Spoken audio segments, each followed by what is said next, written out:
우리는 지난 100년, 혹은 어떤 사람들은 200년이라고도 말하는 인류 역사상 놀라운 시기를 살아가고 있습니다. 서구가 압도적으로 지배적인 위치를 차지해왔습니다. 이슬람은 억눌렸습니다. 제1차 세계대전이 끝난 후에는 그들조차도 발언권을 갖지 못했습니다. 서구는 기본적으로 문명의 틀, 즉 국민국가의 체계를 마련했습니다. 무슬림들은 발언권조차 없었습니다. 하지만 시간이 흘러 110년이 지난 지금 무언가가 변하고 있습니다. 이슬람이 다시 부흥하고 있습니다. 그리고 어떤 이유에서인지 이슬람이 실제로 서구 문명의 미래 진화 방향을 결정하고 있습니다. 몇몇 사람들은 이를 알아차리기 시작했습니다. 이 아프리카계 미국인 남성의 말을 들어보세요. 우리 정신 차려야 합니다, 미국인 여러분. 이런 일이 미국에서 벌어진 건 두 번째입니다. 우리 미국인들에게 와서 자기들이 뭘 할 건지 해놓고 말한 게요. 두 번째입니다. 여러분이 뭘 이해 못하는지 모르겠어요. 이건 피부색에 관한 것도 아니고 인종에 관한 것도 아니에요. 종교나 그런 거 언급하기 전에 우리는 먼저 미국인입니다. 그걸 꼭 이해해야 해요. 나중에 다시 서로 싸우게 될 거예요. 우리는 즉시 단결을 보여줘야 합니다. 이것은 제가 몇 주 전에 말했던 내용입니다. 우리 문명이 어느 시점에 이르게 되면 우리 사회의 주요한 불만들을 잠시 미뤄야 할 때가 올 것이라고 했습니다. 당신이 아프리카계 미국인이든 아메리카 원주민이든 라틴계 미국인이든 백인 미국인이든 당신이 가진 불만이 무엇이든 그것들이 역사적으로 깊이 뿌리내려 있고 어떤 것은 200, 300년에 걸쳐 이어져 왔더라도 그 불만들도 잠시 미뤄야 할 것입니다. 왜냐하면 시야를 넓혀보면 또 다른 일이 벌어지고 있다는 것을 알 수 있기 때문입니다. 당신은 매우 지배적인 어떤 사람들은 논란의 여지가 있지만 매우 상공적인 문명이 서구 문명의 변방, 서구의 최전선에 있다고 말할 것입니다. 이슬람은 그 시작부터 서구를 장악하려고 시도해왔습니다. 그들은 스페인까지 진출했습니다. 그곳에 700년 동안 머물렀죠. 그리고 나서 더 서유럽으로 들어가려고 했습니다. 그리고 그들은 현재의 프랑스와 스페인 국경에서 샤를마르텔에게 패배했습니다. 그리고 스페인을 다시 탈환했을 때 이슬람은 북아프리카와 중동으로 축소되었습니다. 그곳에서 그들은 꽤 잘 해냈습니다. 오스만 제국이 등장했습니다. 그리고 동유럽인들은 정기적으로 노예로 잡혀갔고 동유럽은 사실상 오스만 제국의 꼭두각시나 위성국가 신세였습니다. 이제 이웃을 지배하는 데 익숙한 그런 문명을 상상해보세요. 세계 정세에 영향력을 행사하는 데 익숙함, 그런 문명을 상상해보세요. 완전히 무로 돌아가 버린 겁니다. 당신은 이해하지 못할 겁니다. 저는 파키스탄에서 살았고 동양과 이슬람 세계의 많은 철학자들이 이 주제에 대해 오랫동안 이야기했습니다. 그들은 평생을 바쳤죠.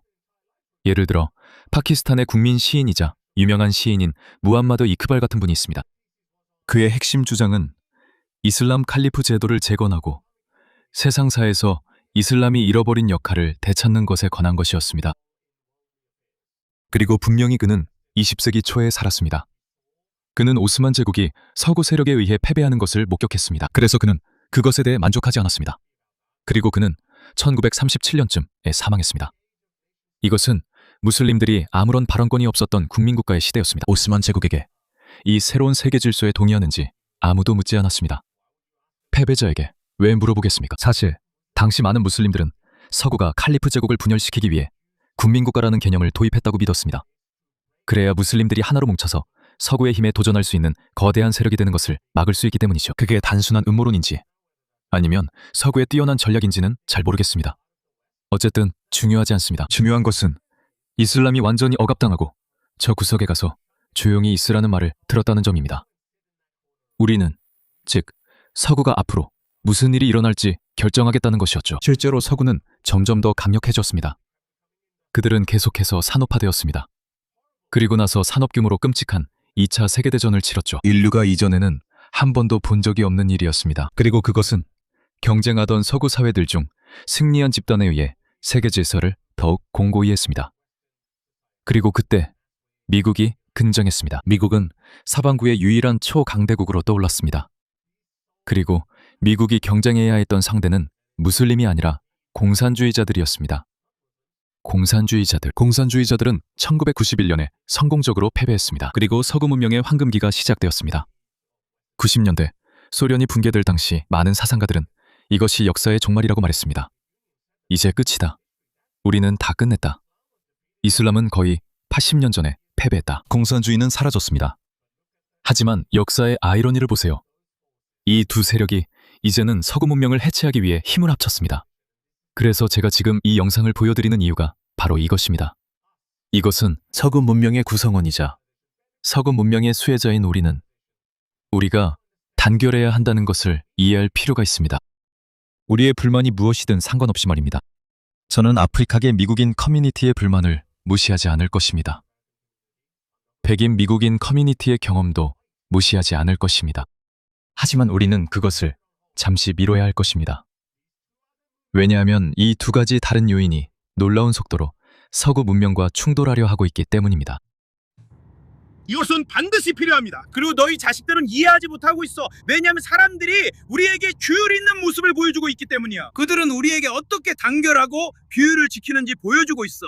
너희는 그런 수준의 규율에 도달하는 게 얼마나 어려운 일인지 이해하지 못해. 우리는 공격받고 있어. 이건 정말 강조하지 않을 수 없어. 우리 다른 쓸데없는 것들은 다 제쳐둬야 해.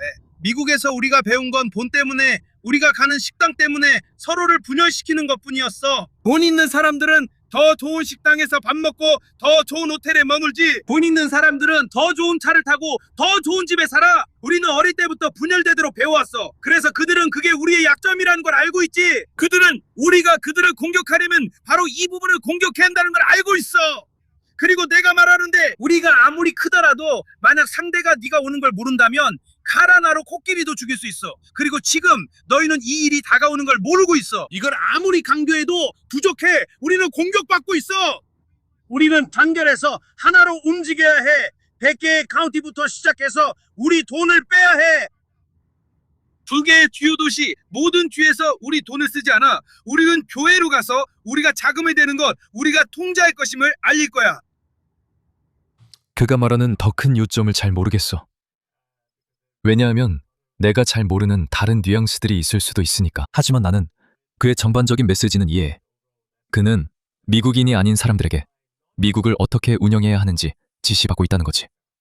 그리고 그는 분명히 그 점에 불쾌함을 느끼고 있어. 너도 그 점에 불쾌함을 느껴야 해. 암다니가 공개적으로 자신이 민주사회주의자라고 말하고 있어.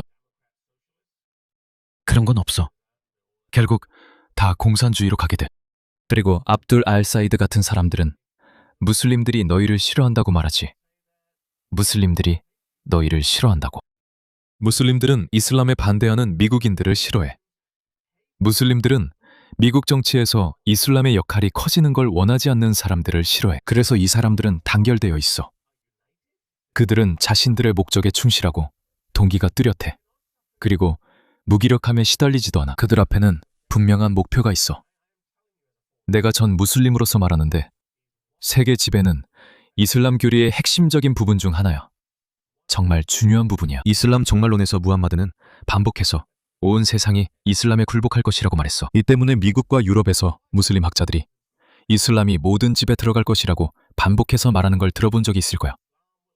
이슬람이 모든 집에 들어갈 거라는 거지. 이슬람이 모든 집에 들어갈 거야. 모든 집에. 이슬람 혐오자들에 대해 걱정하지 마. 그들이 뭐라고 떠들든 상관없어. 그들의 자녀들은 무슬림이 될 거야. 너희 자녀들도 무슬림이 될 거야. 너희 딸들은 부르카와 아바야를 입게 될 거고. 그리고 압둘 알사이드가 한 말 말이야. 나는 이런 영상들을 정말 많이 가지고 있어. 무슬림들은 자신들이 무엇을 하고 싶은지 그들이 너희를 싫어한다는 걸 계속 말해왔어. 이걸 들어봐. 알라를 위해서 그들을 미워해야 한다는 것이 우리 종교의 가르침이야. 우리는 알라가 사랑하는 것을 사랑해. 그리고 그 반대로 우리는 알라가 미워하는 것을 미워해. 돌려 말하지 말자. 우리는 서로를 사랑하지 않아. 우리는 같은 입장이 아니야. 우리는 친구가 아니야. 이해돼? 우리는 적이야. 아주 간단해. 통합도 없어, 다문화도 없어, 다양성도 없어, 관용도 없어. 나는 내 방식이 있고 너는 네 방식이 있어. 너희는 너희 민주주의가 있고 우리는 우리 샤리아가 있어. 너희는 자유롭게 섞여 살고 우리는 우리만의 방식이 있어. 시장에서 너희는 너희 방식대로 속이고 신용카드도 너희만의 것이지. 우리는 우리만의 경제 시스템이 있어. 우리만의 외교 정책도 있고 우리만의 방식이 있어. 이제 충분하지 않아? 이 사람 말 좀 들어봐. 그는 미국인이야. 미국은 암이다. 미국 정부, 세속주의, 민주주의, 자본주의. 이것들은 전 세계에 그 병을 퍼뜨린 암과 같은 존재들입니다. 그러니까 그게 바로 그들의 사고방식입니다. 여러분이 상대해야 하는 이념이죠. 그리고 바로 그 동일한 이념이 압돌 알사이드와 같은 무슬림 정치인들을 떠받치고 있습니다. 당신은 바보 취급당할 건가요? 이 미국인을 보세요. 그는 그걸 알아차리고 있습니다. 그리고 당신은 모든 미국인이 이것을 인식해야 합니다. 모든 미국인이 주의를 기울여야 합니다. 네, 당신은 영국과 다릅니다. 네, 당신은 캐나다인이나 호주인과도 다릅니다. 하지만 우리 모두는 자유민주주의 국가들이고 강점뿐만 아니라 약점도 공유하고 있습니다. 이건 진짜로 꾸며낼 수 없는 일입니다, 여러분. 저는 지금 정확히 1시간 후에 예수 행진이 열릴 그 자리에서 서 있습니다. 그리고 여기 누가 있는지 보세요. 엄청난 행진입니다. 무슬림 행진입니다. 지금 그들은 시카고에서 노래하고 있습니다. 오직 무함마드 뿐입니다. 알라께서 높임 받으시길 바랍니다. 그들은 이 도시에서 모든 유대인과 모든 기독교인이 쫓겨날 것이라고 선언하고 있습니다. 제 말은 이건 정말 알다시피 지난 한 주 동안 이 이야기를 계속해왔는데 결국 우리가 바로 그 한가운데에 있습니다. 우리의 도시와 나라가 영적으로 싸움의 한가운데에 있습니다. 이보다 더 명확한 예시가 필요할지 모르겠습니다. 우리는 이런 일이 일어나게 한 것이 아닙니다. 우리는 오늘 시카고에서 예수 행진을 하려고 정확히 그 장소에 막 도착했는데 그곳에서 대규모 무슬림 행진이 열리고 있었고 그들은 도시를 두고 선포하고 있었습니다. 그리고 아시다시피 교회는 그리고 그들은 어디에서나 그렇게 합니다. 어디에서나 그렇게 해요, 여러분. 이것이 바로 모든 나라에서 천천히 이슬람화가 진행되는 모습입니다. 이것 좀 보세요. 여기는 런던 샤리아 위원회입니다. 우리 위원회입니다. 이것도 또 다른 샤리아 법정 중 하나입니다. 이곳은 웸블리, 웨스트 런던에 있습니다. 안타깝게도 영국 전역에는 85개가 넘는 샤리아 법정이 운영되고 있습니다. 하지만 외래 종교가 침입해서 자국의 법 체계와 병행하는 자체적인 법 체계를 세운다는 것은 정말 터무니없는 일입니다. 서구의 가치관과 맞지 않는 가치관을 가진 불법 이민자들이 당신의 나라를 장악하도록 허용하면 이런 일이 일어납니다. 그리고 불법 이민자들뿐만 아니라 이들 대부분은 아마 합법적인 이민자들일 것입니다. 향방된 문화를 가진 사람들을 받아들일 때 그들이 공항에서 자신의 이념적 충성심과 전통적인 원한을 버릴 것이라는 가정은 유감스럽게도 서구가 만들어낸 가장 어리석은 생각 중 하나입니다. 전혀 책임도 지지 않습니다. 여러 면에서 런던은 급진 이슬람에 넘어갔습니다. 그리고 분명히 말씀드리고 싶습니다. 저희 방송은 어떤 종교에도 반대하지 않습니다. 이것은 무슬림이라는 것 자체의 문제가 아닙니다. 이것은 85개의 샤리아 법원, 이 영국의 법과는 별개로 자신들만의 법을 따르며 운영될 때 어떤 일이 벌어지는지에 관한 이야기입니다. 당신들은 기본적으로 별개의 사회를 만들어낸 셈입니다. 그게 바로 그런 의미입니다.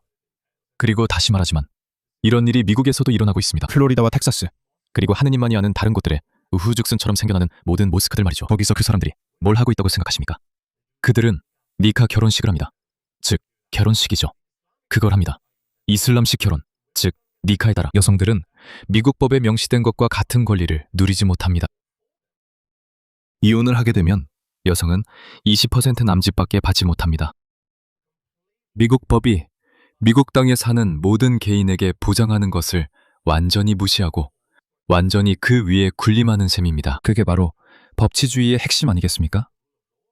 법 앞에서는 모두가 평등하다는 것이죠. 그게 바로 핵심 아니겠습니까?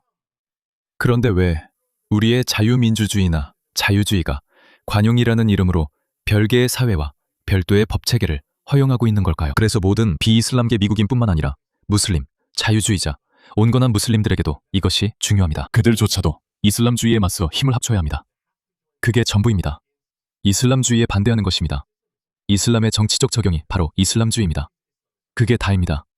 깨어나십시오. 깨어나십시오. 상황은 더 나빠질 뿐입니다.